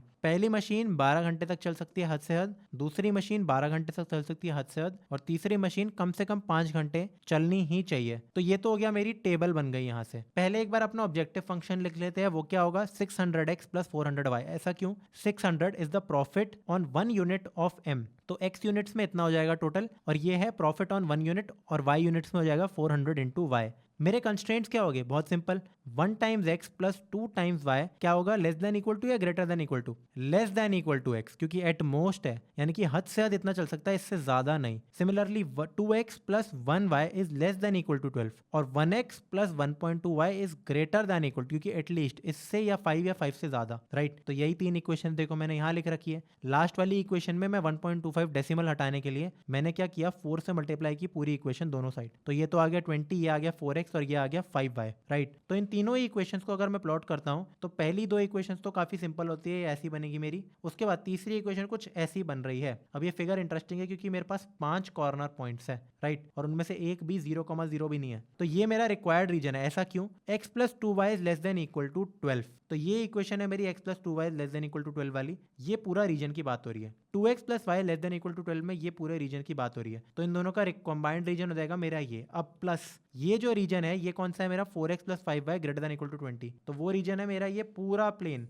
तो अब इनमें से और इनमें से कॉमन मेरा ये आ रहा है जो मैंने ग्रीन कर रखा है, रिक्वायर्ड रीजन इज ABCDE। ए के कोऑर्डिनेट्स क्या है 5,0, बी के कितने हैं 6,0, फिर डी के है 0,6, ई के है 0,4। अब सी के लिए क्या करो यार, इंटरसेक्ट कर दो इन दोनों लाइंस को। तुम इंटरसेक्ट करते हो तो तुम्हारे पास देखो, सबसे पहले तो एक चीज दिखा देता हूँ, वैसे तो 11th की चीज है और तुम्हें खुद करनी चाहिए, बट फिर भी अगर मेरे पास ऐसी इक्वेशन हो कि AX plus BY is equal to something और BX plus AY is equal to something, तो क्या करो, दोनों इक्वेशंस को पहले ऐड कर दो, फिर आपस में सबट्रैक्ट कर दो। तो मैंने ऐड किया तो 3x बन गया, 3y बन गया, इसलिए कि ऐड 3 को कॉमन ले लो, x plus y is equal to 8, फिर सबट्रैक्ट किया तो minus x plus y is equal to 0 आ गया मेरा, तो इसका मतलब x is equal to y. दोनों को सॉल्व करो, बहुत ज्यादा सिंपल नहीं बन गई ये दोनों इक्वेशंस इन दोनों से, तो कुछ नहीं करना, इसको x की जगह y डाल दो, 2y is equal to 8, y is equal to 4, x की वैल्यू भी आ गई 4। तो ये मेरे को मिल गया 4,4 पॉइंट। अब मुझे क्या करना होता है, अपने वैल्यू ऑफ z निकालना होता है, z जो मेरा था 600x प्लस 400y, इन पांचों पॉइंट्स पे, तो एक एक करके सब पे निकाला, 600x plus 400y, 600x plus 400y and so on. तो मेरे आंसर आ रहे हैं 3000, 3600, 2400, 1600 और 4000। क्लियरली इनमें से मैक्स है 4000, और हमेशा यार मेरे को यही जो अपना अलग से कॉर्नर पॉइंट दिखता है ना, यही मुझे most of the cases 99% of the time यही मुझे देता है अपना प्रॉफिट। यार एक और यहाँ पे एक टिप ले लो, ठीक है, वो टिप क्या है, गलती से अगर मान लो ये तुम्हें मैक्स दे रहा था या मैक्स दे रहा था, तो इसका मतलब तुमने शायद गलती किया कोई, तो चेक करो, फिर से चेक करो, 2 बार करो उस चीज को। तो मेरा मैक्सिमम वैल्यू है 4000, यानी कि 4000 है मेरा मैक्सिमम प्रॉफिट, और ये कब अकर हो रहा है, अगर वो 4 यूनिट्स ऑफ M को बनाए और 4 यूनिट्स ऑफ N को मैन्युफैक्चर करे और फिर बेचे, राइट। तो इसी के साथ यार हमारा LPP का लेक्चर नंबर 2 नहीं अभी समाप्त नहीं हुआ है। एक और क्वेश्चन है जो एनसीईआरटी का मिसलेनियस का काफी इंपॉर्टेंट है, तो उसके लिए क्या करते हैं, हम एनसीईआरटी को ही जरा खोलते हैं और फिर उसको सॉल्व करने की कोशिश करते हैं, ठीक है, क्योंकि वो इंपॉर्टेंट क्वेश्चन है और मुझे जस्ट अभी याद आया वो वाला क्वेश्चन, तो करते हैं उसको भी। तो गाइस अब करते हैं अपना एग्जाम्पल नंबर 11 ऑफ एनसीईआरटी, ये है इसका मिसलेनियस एग्जाम्पल, ठीक है। अब ये एग्जाम्पल मैं एक और इसलिए करा रहा हूँ क्योंकि ये थोड़ा अलग काइंड का एग्जाम्पल है और ये यूजुअली अभी तक ये वाले क्वेश्चन मैंने नहीं कराए हैं और ये एक्सरसाइज में भी नहीं है, क्योंकि तो ये क्वेश्चन करना काफी ज्यादा जरूरी है। ये एग्जाम्पल इसमें मुझे क्या दे रखा है यार, there are 2 factories located at 1 place P and 1 place Q। तो ठीक है यार, मेरे को 2 चीजें तो डेफिनेटली दे रखी है, फिर उसके बाद क्या दे रखा है कि इन लोकेशन से, मान लो एक पी पे फैक्ट्री है, क्यू पे फैक्ट्री है, एक ऐसी कमोडिटी है जो डिलीवर होती है 3 डिपो पे, ए पे, बी पे और सी पे। तो ये तो फैक्ट्रीज है और ए बी सी 3 डिपो है, ठीक है। तो मतलब ये इस पे जाता है, इस पे जाता है, इस पे जाता है और ये भी जाता है ऐसे, ठीक है। समझ आ रहा है तुम्हें? तो ये दे रखा है, मतलब फैक्ट्री से डिपो पे सामान जाता है और 3 डिपो है मेरे। The weekly requirements of the depots are 5, 5 और 4। मतलब कि मान लो जो ए है उसके पास 5 यूनिट्स तो आ जाने चाहिए। अब चाहे वो पी से आए, चाहे वो सारे क्यू से आए, या 2 इससे आए, 3 इससे आए, किसी भी कॉम्बिनेशन में जिससे मतलब सब कुछ मिनिमम रिक्वायरमेंट हो, मिनिमम कॉस्ट, ये सब हो, ठीक है। While the production of capacity, production capacity भी तो होगी कुछ ना कुछ। अब ऐसा तो है नहीं पी कितने मर्जी बनाया जा रहा है, क्यू कितने मर्जी बनाया जा रहा है ना। तो इनकी कैपेसिटी दे रखी है मेरी कि जो फैक्ट्री है पी वो हद मार के 8 बना सकता है, ठीक है। अपने वीक की बात कर रहे हैं, वीकली रिक्वायरमेंट है ना इनकी, तो ये भी एक हफ्ते की इनकी वो बता रहा हूँ कि एक 8 यूनिट बना सकता है पी और क्यू बना सकता है 6। तो इन्होंने लिखा है the cost of transportation per unit is given below. वो देखो एक टेबल बना रखी है यहाँ पे, अगेन उल्टी बना देते हैं टेबल, पर कोई बात नहीं। फ्रॉम टू पी और क्यू, मतलब पी से डिपो ए पे 160, 100, 150, 100, 120 और 100। अब यार ये क्या दे रखा है मुझे? ये दे रखा है यार कितना कॉस्ट ऑफ ट्रांसपोर्टेशन है। यार मतलब क्या हुआ कि मान लो यार एक जगह सिचुएटेड है मेरा पी, ठीक है, एक जगह मेरा सिचुएटेड है क्यू, उसके बाद मेरे बस डिपो है ए बी, बस डिपो नहीं मतलब डिपो है सी। तो कुछ ना कुछ यार जाने में भी डिस्टेंस लगेगा ना मेरा। तो मेरे को देखो ये दे रखा है कि जब जो मेरा पी है वो ए तक जाता है तो उसको लगते हैं 160 रुपए, हो सकता है वो डिस्टेंस जो भी है। बी तक जाता है तो उसको लगते हैं 100 रुपए, यहाँ लगते हैं 160, और सी तक जाने में लगते हैं उसको 150 रुपए। तो मतलब ए जो है ना वो पी से काफी दूर है। मैंने इस डायग्राम में तो पास बना रखा है, पर पी से दूर है, बी से थोड़ा पास है। सिमिलरली क्यू को ए में लगते हैं 100, तो ए और क्यू आपस में थोड़े पास पास है। क्यू को सी में भी लगते हैं 100 और क्यू को बी में लगते हैं यार 120 रुपए। मतलब जो सामान मेरा बन रहा है यार वो ट्रांसपोर्ट हो रहा है ना डेफिनेटली, तो यार ट्रांसपोर्टेशन का भी खर्चा होना है। हमें बेसिकली क्या करना है, हमें मिनिमम ट्रांसपोर्टेशन कॉस्ट निकालनी है। तो हमें कुछ ऐसा सोचना है कि मेरे पी और क्यू है और यहाँ है मेरे ए बी सी, कि मैं कितने यूनिट यहाँ से यहाँ भेजूं, यहाँ भेजूं, यहाँ भेजूं, सच दैट मेरे पैसे बच जाए। मतलब ऑब्वियसली क्योंकि पी अगर मेरा ए से दूर है तो मैं यही चाहूंगा कि पी से ए तक सिर्फ 1 यूनिट पहुंचा पाऊं या 2, मतलब पहुंचा ही ना पाऊं, ऐसा कुछ। और फिर अगर बी पास है तो बी में मैक्सिमम यूनिट्स पहुंचाऊं। सिमिलरली क्यू से बी मेरा पास है तो यहाँ मैक्सिमम क्यू की तरफ से पहुंचाऊं मैं। क्या बात समझ आ रही है यार तुम्हें? तो हमें उसकी प्रॉब्लम सॉल्व करनी है, कैसे करें? तो एनसीईआरटी का यार सॉल्यूशन देखते हैं और इसको समझते हैं। इन्होंने ना एक डायग्राम बना रखा है। अब ये डायग्राम किस काम का एक बार देखते हैं। देखो मेरी फैक्ट्री के पास हद मार के 8 यूनिट्स हैं और क्यू के पास हद मार के 6 यूनिट्स हैं। तो इन्होंने क्या किया यार कि मेरी क्यू और पी फैक्ट्री बना दी ऊपर और यहाँ नीचे थोड़ी डिफरेंट तरीके से, राइट। ऐसा मेरा क्यू बनाया यार। बेसिकली इन्होंने क्या किया है, मैंने ये बोला था ना पी से जा रहा है ए पे, बी पे और सी पे, और क्योंकि क्यू से भी जा रहा था तो इन्होंने इसलिए ये जो क्यू है ये नीचे बना दिया। ये मत समझना कि पी और क्यू कनेक्टेड है, नहीं। हुआ क्या है, एक बारी के लिए इस रीजन को तो भूल जाओ। मेरा क्यू पी जा रहा है ए पे, पी से फैक्ट्री से जा रहा है बी पे और सी डिपो पे जा रहा है। सिमिलरली क्यू से ए पे जा रहा है, बी से जा रहा है, सी पे जा रहा है। अब एक बार इक्वेशंस देखो यार, हम ये मान लेते हैं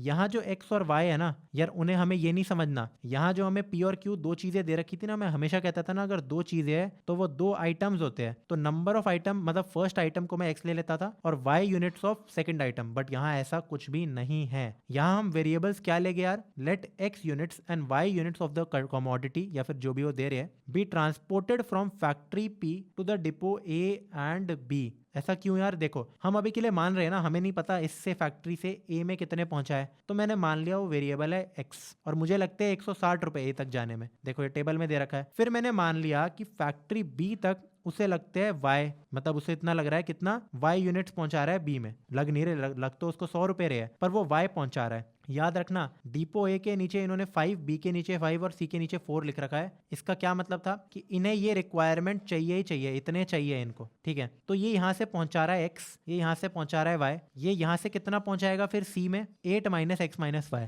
ये 8 माइनस एक्स माइनस वाई क्यों हुआ? एनसीईआरटी ने भी लिख रखा है वाई। इस वाई का आंसर क्या है? बिकॉज यार फैक्ट्री ए के पास जो फैक्ट्री पी है मेरा, factory P has maximum of what, capacity of 8, तो उसके पास 8 यूनिट्स ही है। तो इसका मतलब जो सामान वो ए तक पहुंचा रहा है, बी तक पहुंचा रहा है, सी तक पहुंचा रहा है, जो तीनों का तुम्हारा सम होगा इट हैज टू बी 8। तो एक बारी के लिए अगर मैं ये मान लेता कि P से लेकर C तक मैं Z यूनिट्स पहुंचा रहा हूं, तो इसका मतलब हो जाता है x plus y plus z is equal to 8। यहां से बेसिकली मैंने क्या किया है, सिर्फ Z को निकाला है, Z की वैल्यू है 8 माइनस एक्स माइनस वाई। ऐसा क्यों? क्योंकि मैं सिर्फ दो वेरिएबल्स के साथ डील कर सकता हूं। मैंने LPP अपनी 12th क्लास में और तुम सब ने भी उसी में पढ़ रखी है। तो मेरे पास वेरिएबल आ गया यार अपना बढ़िया सा, कौन सा? ये 8 माइनस एक्स माइनस वाई। इतने यूनिट्स ये पहुंचा रहा है सी तक, उसमें लगते हैं इसके 150 रुपए। ठीक है, अब बात करते हैं क्यू की। मान लो मेरे को ये बताओ क्यू कितने यूनिट्स पहुंचाएगा यहां तक, ए तक? 5 माइनस एक्स यूनिट्स। ऐसा क्यों हुआ यार, ऐसा क्यों हुआ? इसका कोई रीजन है? ये 5 माइनस एक्स यूनिट्स क्यों पहुंचा रहा है इस तक?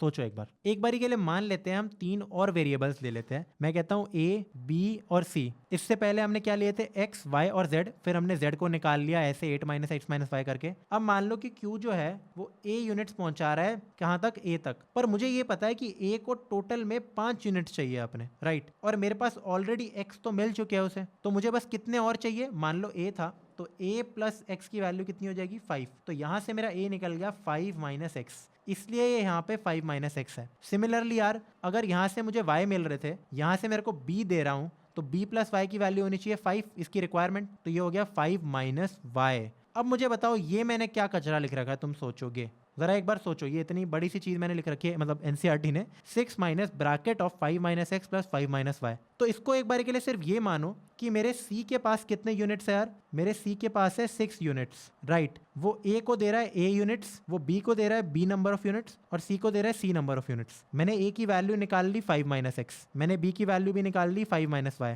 सी को क्या होगा? अगर ये 3 यूनिट्स है तो इन 3 का भी जो सम होगा वो तो 6 के बराबर होगा। तो यहाँ से C निकल गया 6 माइनस ए माइनस बी। तो इसका मतलब मेरा आंसर आया 6 माइनस ए माइनस बी। तो इसमें मैंने लिख दिया 6 माइनस, कॉमन लो, a प्लस बी यहाँ से। अब a की वैल्यू है 5 माइनस एक्स, b की 5 minus y, that is y ऐसी चीज यहाँ पे हुई है। क्या तुम्हें अब बात समझ आ रही है? 6 माइनस ए प्लस बी, ये ऐसा हुआ है। समझ आ रहा है तुम्हें? अब मेरे को बताओ मेरे कंस्ट्रेंट्स कैसे निकलेंगे? दो तो ऑब्वियस होते हैं, x is greater than 0, y is greater than 0, क्योंकि ऐसा तो हो नहीं सकता वो नेगेटिव में उसको यूनिट भेज रहा है, उससे यूनिट ले रहा है, फैक्ट्री यूनिट प्रोवाइड कर रही है, उसको कमोडिटी प्रोवाइड कर रही है। जरा मुझे ये बताओ, ये चीज भी तो मेरा लगेगा 8 माइनस एक्स माइनस वाई भी तो ग्रेटर देन इक्वल टू 0 होगा, डेफिनेटली, राइट? ये भी पॉजिटिव होना चाहिए। सिमिलरली जो मेरी ये चीज थी, ये भी क्या होनी चाहिए? पॉजिटिव होनी चाहिए। जो ये 5 माइनस एक्स है, ये भी क्या होना चाहिए? ये पॉजिटिव होना चाहिए। 5 माइनस वाई क्या होना चाहिए? मेरा पॉजिटिव होना चाहिए। तो देखो सारे मेरे कंस्ट्रेंट्स और क्या हो गए, इनको तो मैं यही लिख सकता हूँ, इस चीज को मैं उसको उस साइड ले जा सकता हूँ, एक्स और वाई को। X plus y is less than equal to 8, क्योंकि यहाँ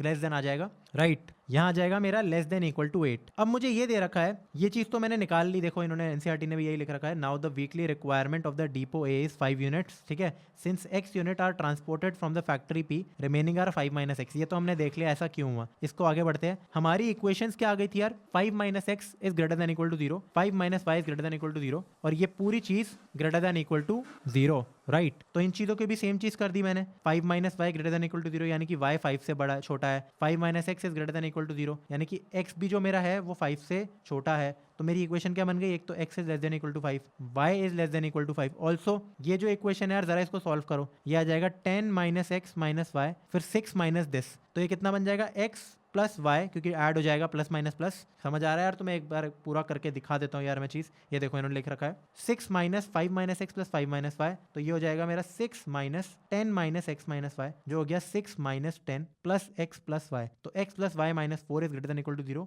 x plus y is greater than equal to 4। तो मेरी काफी सारी इक्वेशन बन गई है। एक बार मैं इसको मार्क कर लेता हूँ हाईलाइटर से, ताकि तुम्हें समझ आ जाए। पहली तो ये है x is greater than equal to 0, ठीक है? और क्या है मेरे? एक तो ये, फिर y is greater than equal to 0 है, x plus y less than equal to 8 है। ये तीनों मैंने ग्रेटर देन इक्वल टू 0 कर दिया, ठीक है? ये और ये। अब एक और चीज देखो, ये भी तो ग्रेटर देन इक्वल टू 0 था x, तो ये यहां से निकल गया। समझ रहे हो तुम? नहीं भी होता तो हमारा वेरिएबल तो होता ही है वहां पे, राइट? अब दूसरी चीज यार, बाकी वेरिएबल्स को देखते हैं एक बार के लिए। वो कौन से थे मेरे? 5 minus x is greater than equal to 0, यानी कि यहाँ दे रखा होगा यार मेरा x is less than equal to 5, ये एक इक्वेशन हो गई। y is less than equal to 5, ये एक इक्वेशन हो गई। और एट द एंड ये एक इक्वेशन हो गई, x plus y is greater than equal to 4। तो टोटल कितने बने यार मेरे? कितने बने बताओ यार? यहाँ पे ये बना 1 2 3 4 5 6, तो 6 कंस्ट्रेंट्स आ रहे। पहली बार ऐसा क्वेश्चन आया जिसमें 6 कंस्ट्रेंट्स आ रहे हैं। तो इसका डायग्राम भी थोड़ा ऐसा बनेगा, 6 कॉर्नर पॉइंट टाइप से आ जाएंगे। जरा मुझे ये बताओ, ऑब्जेक्टिव फंक्शन तो अभी तक हमने निकाला ही नहीं था, तो टोटल ट्रांसपोर्टेशन कॉस्ट होगी ना मेरा ऑब्जेक्टिव फंक्शन z, वो कैसे मिलेगा मेरे को? सारी कॉस्ट को मिला दो, देखो कुछ पैसे लगेंगे यहाँ पे यहाँ पे यहाँ पे, फिर ये भेजेगा ए पे बी पे सी पे, तो 6 चीजें लगेगी मेरी। तो अगर 160 रुपए लगते हैं उसको, तो ये टोटल कितना मेरा जो कॉस्ट है वो कितना हो जाएगा जरा देखो यार, 160 टाइम्स x, ठीक है, प्लस यहाँ से कितना हो जाएगा 100 टाइम्स y, यहाँ से कितना हो जाएगा 8 minus x minus y times 150। जो मुझे कॉस्ट दे रखी थी ना यार, ये देखो ये पर यूनिट थी, मतलब मान लो हो सकता है वो सेम ही गाड़ी में जा रहा है जो कमोडिटी है, बट वो जितने यूनिट्स तुम बढ़ाते रहोगे पैसे उतने ही बढ़ते रहेंगे उस चीज में, राइट। तो तुम्हारा कितना होगा, इन सबको बस मल्टीप्लाई कर दो, 160 into x plus 100 into y plus 150 into this, फिर plus 100 into 5 minus x plus 120 into 5 minus y plus 100 into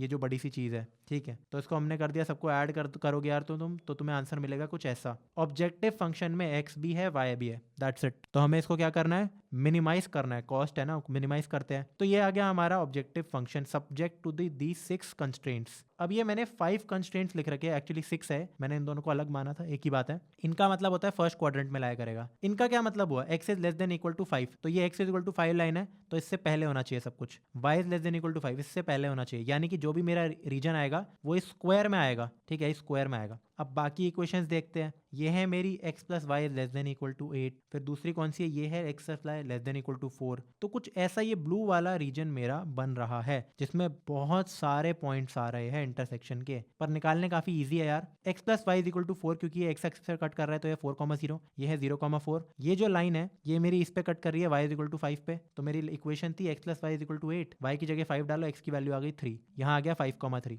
तो अब क्या करना है, कुछ नहीं, इन सारे 6 पॉइंट्स को, अपने जितने भी 6 पॉइंट्स आ रहे हैं ना, मेरे 6 कॉर्नर पॉइंट्स आ रहे हैं पहली बार, इनको अपने ऑब्जेक्टिव फंक्शन में डाल दो, यानी कि x की जगह ये, y की जगह y कोऑर्डिनेट। तो मुझे ये सारी वैल्यूज मिल रही है डिफरेंट, और यहाँ में से मिनिमम वैल्यू मेरी है 1550। तो यही मेरा क्या हो गया, मिनिमम ट्रांसपोर्टेशन कॉस्ट। तो ठीक है यार, इसी के साथ हमारे ये वाला क्वेश्चन हो जाता है खत्म। और ये बहुत बहुत इंपॉर्टेंट क्वेश्चन था एलपीपी का, one of the toughest question है एलपीपी का, क्योंकि ये एक स्टैंडर्ड क्वेश्चन नहीं है कि जल्दी से 4 कंस्ट्रेंट बनाए, 2 कंस्ट्रेंट बनाए, काम खत्म हो गया। यहाँ एक्चुअली में कंस्ट्रेंट्स बने हैं काफ़ी सारे, और ये सोचने की ज़रूरत पड़ी थी, डायग्राम से ही हो पाया इस बार। तो ठीक है, इसी के साथ हमारा एलपीपी का सेकंड लेक्चर भी खत्म होता है, और पूरा चैप्टर हमारा एलपीपी का खत्म होता है। इसके बाद यार तुम एक्सरसाइज कर लेना, एक्सरसाइज के सॉल्यूशन भी तुम्हें प्रोवाइड होंगे।